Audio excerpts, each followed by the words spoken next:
سن 2015 میں لکھی گئی اپنی ایک نظم پڑھ رہا ہوں۔ عنوان ہے روحی بانوں کا آج۔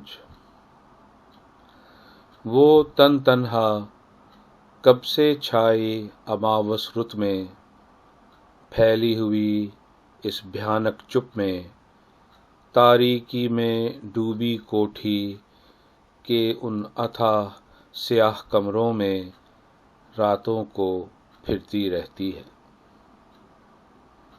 وہ تن تنہا کب سے چھائی اماوس رت میں، پھیلی ہوئی اس بھیانک چپ میں، تاریکی میں ڈوبی کوٹھی کے ان اتھاہ سیاہ کمروں میں راتوں کو پھرتی رہتی ہے۔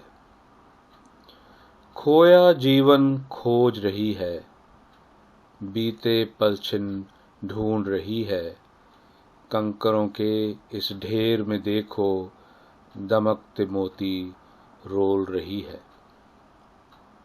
کھویا جیون کھوج رہی ہے، بیتے پلچھن ڈھونڈ رہی ہے، کنکروں کے اس ڈھیر میں دیکھو دمکتے موتی رول رہی ہے۔ وہ ایک سایہ اپنی بجھی بجھی آنکھوں سے دیواروں کو ٹٹول رہی ہے، جھجکتے قدموں سے چلتی ہے، رک جاتی ہے، پھر چلتی ہے۔